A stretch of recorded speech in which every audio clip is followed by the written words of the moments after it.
Did Kendrick ask Drake for a fade and he turned it down? The boy?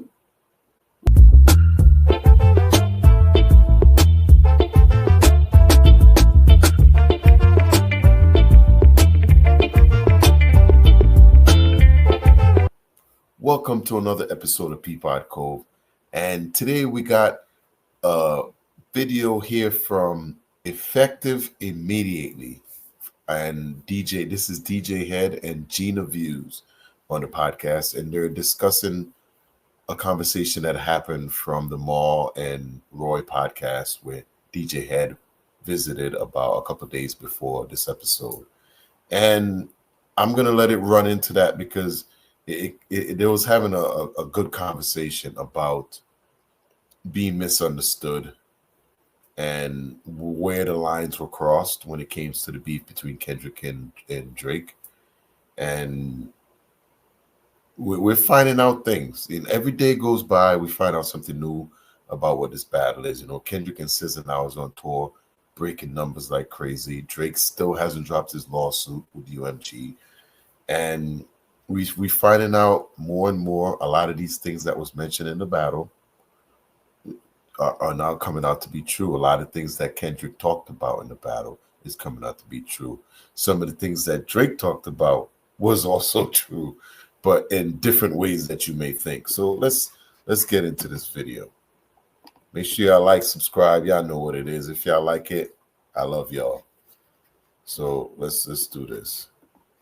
Shout out to Dev, bro. That's one thing that I feel like the Drake fans as well as the Kendrick fans are both missing is that they both did the same thing just in a different way. Mm-hmm. Like, and that's why it's like this shit supposed to be fun. It's not supposed to be so damn serious, you know? Like, but it was a part of the conversation where you guys were talking about using AI or whatever, and you said, well, is it okay for him to, what did you say? Is it okay for him to use the likeness of somebody who's still walking around the earth or, you know, whatever? One thing that I feel like, I don't know if y'all ever brought it up because I'm only 30 minutes in, but I feel like one thing that Mal was the point that he was trying to make was that it was just fun. Like he was just having fun and stuff. But I think he also forgot that Snoop was laughing. Snoop thought it was funny. Snoop didn't feel disrespected. So it was all still. Now, how did y'all feel about it? Were y'all disrespected by that? By the AI Snoop and Pac? Now, the way I felt about it, I did not think it was offensive to me personally.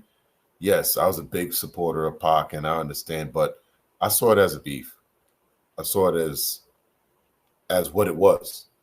But the thing about rap battles and things like that is you don't know how someone else is going to take it. Just because I take it a certain way, the majority took it a different way. So I'm overruled. You know, it's part of, that's how it is.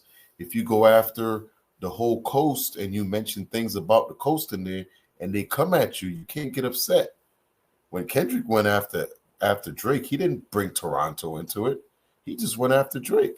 So if you're somebody, Drake, that claims you study rap battles, you should know that, yeah, you could attack that man, but you don't know what you have coming back. So you be careful how you word things and how you present it, because at the end of the day, that's what it comes down to. And like she said, Snoop was okay with the, you know, they did what? And, you know, he made that silly thing, but we don't know. Snoop could be compromised himself, but he laughed about it. I thought it was hilarious, but not everybody felt that way. I think it was the perfect song to get Kendrick outside, because at that time, we did not know if Kendrick was even going to respond. So this was like one of these songs where he poked the bear. But you know what? When you poke the bear and it wakes up, it's your ass, Mr. Postman. Still fun in games, you know. It gets serious when you bring up my significant other after we talked about not bringing up personal shit. And that's another thing too. From now, what we're finding out is they actually had a sit down of some sort, whether it was over phone, whatever it was, whatever. They had to sit down and these things were talked about. And I'm not sure where the fade comes in, you know, if that was offered before or after he disrespected him. But let's continue. I keep trying, and shout out to Problem, because Problem hit me this morning, and he was just like, he said he's okay with people not understanding our culture at this point. And I think that's kind of where I have to be, because I keep, for the last year, literally, I've been trying to communicate our culture to the world. It's like certain things we play with, certain things we don't play with. Certain people call your phone, Gina gonna pick the phone up. Certain people call my phone, I gotta pick the phone up. That's probably not protocol for wherever you live. Yeah. You know what? I think a lot of people live like that. Obviously, Drake doesn't have any autopsy. He doesn't know where he came from. He's Canadian, but he always traveled to see his dad, and he was with his dad. So he's kind of in between things. But when you disrespect like a legend from wherever he's from, those people have all the right to take it however they feel. So if they came over here and say he disliked a Jay-Z or a Nas, and the people in the West is like, all right, it's cool, but the people in the East is like, nah, this ain't cool. It hits different, you know. It's all about the person, but I don't think it has anything to do with the West Coast by itself, like being different. I just think we talking to the wrong people that's trying to go against Cali. Like it's the only ones Cali people have to defend y'all from is OVOs, who are just out to hate. They ain't out to learn nothing. They just out to ruin your day and piss you off. That's it. If you in the Bronx or you in Arkansas or wherever, that's how we get out. You know what I'm saying? And that's been irritating, but you know, I'm also not a loud popping ass, like I don't yell over people. Maul start talking, I stop talking. I don't talk over people. I'm not trying to get the last word or none of that. I appreciated Head for that. I didn't watch the whole interview. I want to go back and finish it. But when you get somebody that talks like that and all of a sudden you just stop talking and let them keep talking, after a while they pick up on that and be like, well, why this dude ain't arguing with me? Why he ain't, you know, and they just start fumbling over themselves. So I like the fact that he did that. I'm not a yeller or talker like that either. I usually be like, shh. You know, it is what it is. The thing about it, like with the whole, just like the battle in general, like lines were crossed, right? But you can't say, one of y'all brought it up. I don't know who the fuck brought it up, but I'm like, exactly. Where he mentioned they're going to call me a pedophile, whatever. And then you said, why would you give somebody the weapon? Right. You said you don't go to a fight and hand somebody the weapon.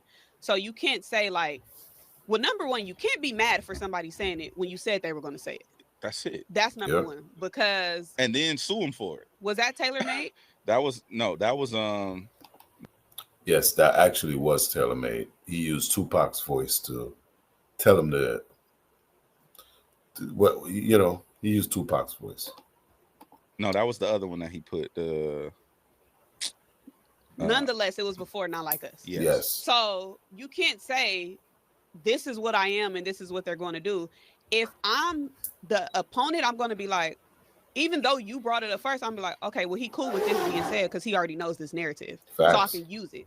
But to sue for it, like, we could fucking go on in this all day. But, like, I don't know. I feel like if people just kind of just have fun with this, like, then it's easier for everybody to digest rather than it just being just so fucking serious. Yeah. Like, this not serious. Like, well, this is...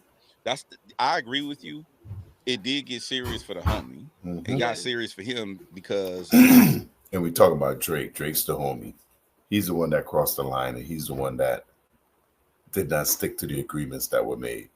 It was like, oh, there's a boundary here, and you cross the boundary. Right. And that's what I was trying to explain to Maul, and I told him that, like, if you tell me your earlobe is off limits, and I just fuck your earlobe, now I have to be okay with whatever comes with that. Yeah. You can't tell me that I'm wrong for whatever come with that. But that's the one piece that's missing for public perception. So the public doesn't know that there was an internal conversation. They don't know the phase was asked for. I don't know if I was supposed to say that. What? What'd you say? Let's go back and hear that again. They don't know the phase was asked for. I don't even know if I was supposed to say that. But That's very interesting. Very interesting. Because, he said, come get these fades. I'm handing them out. He talked about that in the beef. That was offered to him. Kendrick told him to come get this fade. He's handing them out. That's what Kendrick said to him. Like, he's running around here having everybody believe that he was just big time superstar rapper that's just out, could do whatever he want. But at the end of the day, now you're finding out every day is something else comes out. And I know there's a lot of OVO fans out there that's definitely protecting him, Ack and Maul. But when Drake appeared on what is it? Was that Aiden Ross's stream? And he asked him about the whole fighting, the celebrity fighting thing. And Drake was like, nah, I ain't doing that. I'm cool. Because he even asked him and he was like, nah, but Ross kept talking and talking to him. He's like, well, if it was to happen, it will happen at a gym somewhere private where nobody gonna see me get my my face stomped in. So when we hear Squabble Up, I'm definitely starting to believe Squabble Up was probably one of those songs he had in the cut, because he told Drake, let's squabble up. This is definitely towards Drake. I'm wondering if Peekaboo could have been another one that was in the cut, ready to go. More and more every day is coming out. It's coming out. So let me know down in the comments, how do you feel about Drake turning down this fade? And if you don't know what a fade is, it's a whoop ass. You, me, one of us going down, but we're going to squabble up and handle it like men. And because we know each other, it's a fade. It's a friendly fade. Kendrick mentioned it in Euphoria. It's supposed to be a friendly fade. Let's keep it that way. But no, you had to go low. I remember when I played football and I was one of the smallest linemen. And that's the whole thing, you want to go as low as you can. You get your chest as that close to the ground and force to shoot off. So you go that low, he gonna go to hell. He's like, no, bruh.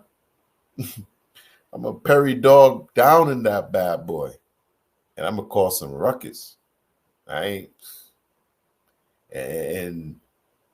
he mentioned in Whacked Out Murals, I ain't piecing it up. To hell with it. So I believe other things possibly happen that we haven't heard of yet. It's just that it leaks out so much slower, but eventually we're gonna get the truth. We're gonna get the truth. It's a 1 year anniversary since all of this has happened. I think Not Like Us dropped a couple of days ago, a year ago, and it's still popping. The song is still got mad legs. He's performing it at stadium tours right now, but insane. Let me know who y'all believe. Do y'all believe a fade was handed out and turned down, or is this all just BS? Because we don't know who Gina really is, but it seemed like Head knows about it, so I'm sure somebody gonna let me know in the comments. But Peepod Cove, I'm gonna see y'all in the next one.